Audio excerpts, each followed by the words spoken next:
And so you've got to be happy with that. But I'm concerned, that we did leave some money on the table. And I had my day in court. I thought the issue was well vetted, a lot of discussion, a lot of thorough questions, and the land board took action. So that's what I was struggling with. It was understanding that I'm not going to walk away from $22 million when schools are looking at the kind of cuts that they're facing. But I was concerned that we were leaving money on the table. So you were afraid that if you voted no, it was going to be worse than 22? I made a number of substitute motions. It was obvious to me the number wasn't going to go up. It would either be that or quite possibly nothing, and that wasn't acceptable, to walk out of here with nothing. It's not what you asked for, but do you feel this is a victory, at least a small one? Well, it's a victory for the students of Idaho. I mean, it's you can take $20 million and do the math. It's for school days. It's the math initiative. It's the reading initiative. It's the kind of money that we need to preserve the children's programs that help those students that are in need, and also give it additional opportunities for those kids who are advanced. You mentioned that you heard from several different folks, emails, whatever. What have you heard the most of when you're looking at trying to secure more funding for education? Oh, overwhelming. The emails, the phone calls, some petitions that were going around. The overwhelming support was to find money to minimize these cuts to education. And I think that's what everybody's trying to do, and I think you saw some of them struggling here. I suspect every land board member would have liked to have voted yes for $52.8 million, but they can give you their reasons for it, but you could tell it wasn't an easy vote or easy decision for them to weigh their responsibilities here. What was going through your mind when you were sitting there trying to go back and forth? Should I say yes? Should I say no on this issue? Well, just what I mentioned before. What finally came to my mind was I'm not going to walk out of here with nothing, and so we invested a lot of time and effort. What you saw here, these 2.5 hours, is a very small amount of time that has been spent on this issue since I presented to JFAC a couple weeks ago. And so for all that effort and all the effort of the land board members, I wasn't going to walk out of here with nothing. Superintendent, so what now? In your budget you had $52.8 million, and now you only have 22.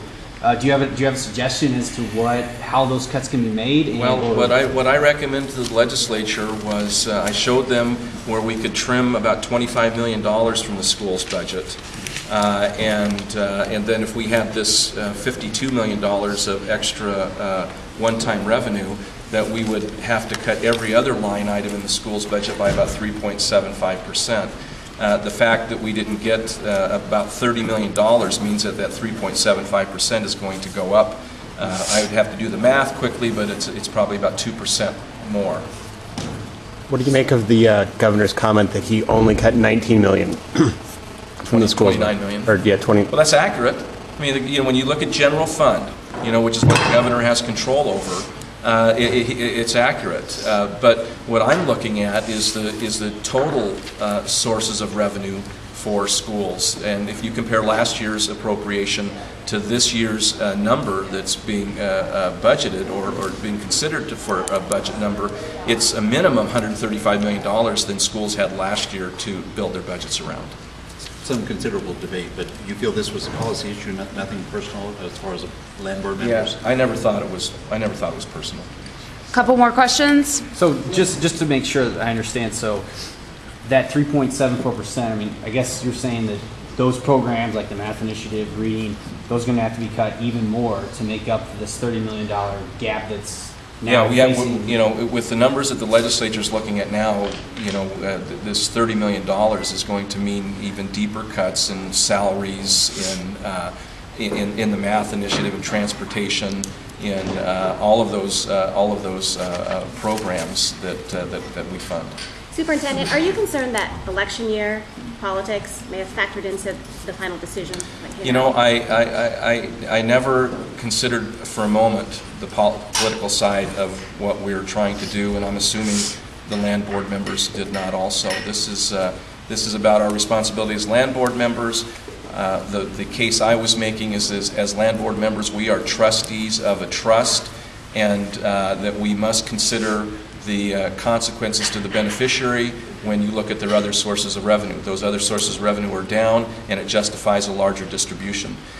What you can, what the land board did today is something that they haven't done in the past, and I'm grateful at least 2 of them were willing to go as far as they did, because with the kind of cuts we're looking, any kind of money that we find is going to be beneficial. And so now what we have to do, since we're done with this effort, is rather than just continually focus on how much we're going to have to cut and where we're going to have to cut, we need to continue to turn over every rock and shake every tree and see if we can find other sources of revenue so we can minimize these cuts. Do you feel that overall the other members came with their minds already made up, or do you think they were open to considering all options? No one had their minds made up. And, sometimes you can tell from conversations or, because I've met with them individually, and I came walking in here figuring we were going to get somewhere between $0 and $52.8 million. And quite frankly, for a few minutes there, I thought it was going to be 0. Okay, two more questions. You recommended the across-the-board cuts of 3.74%. Given that you didn't get $52 million and got less than half of that, are you comfortable with still recommending across-the-board cuts to all these programs? Yeah, I think the way, Kevin, just to be clear, what I told the legislature is I could not support any more cuts than the $25 million that I laid out, but if they had to cut more, then I felt obligated to give them some guidelines on how to do that so those cuts would have a minimum impact on student achievement. And so what I recommended is, rather than eliminating any of the programs for children, the math initiative, the reading initiative, the remediation programs that we have, that they just look at all of those line items and reduce them equally by a percentage necessary to meet the number that we're budgeting toward.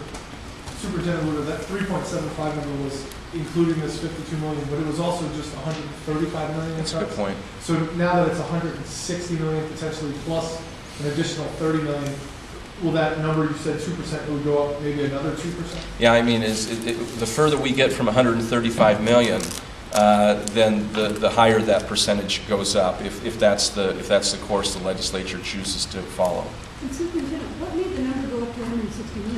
Well, when the governor gave his State of the State and he presented his budget, there was less money that was coming from the general fund, and then there was less money to tap in the way of state and federal stabilization funds. Meaning that in order to hit the governor's budget number, it was $135 million less than schools received the previous year. Well, since then, we have seen the Economic Outlook Committee in the legislature adopt a number lower than the governor's, and we've had a couple months now of revenue returns that have told us that our revenues are less than what were anticipated. And so when I presented my budget to JFAC, we were talking about a $135 million reduction. By the time I got to a joint committee of the House and Senate Education Committees and presented my budget, a couple of them made it clear that the $135 million was, quote, pie in the sky, that they were looking at more like $160 million in cuts because of the latest revenue numbers we've gotten for December and January. So that's based on the December and January revenue figures and also the Economic Outlook Committee's revenue? Yes. Okay, one more question? Good? Okay, All right, thanks, guys. Thanks, Tom.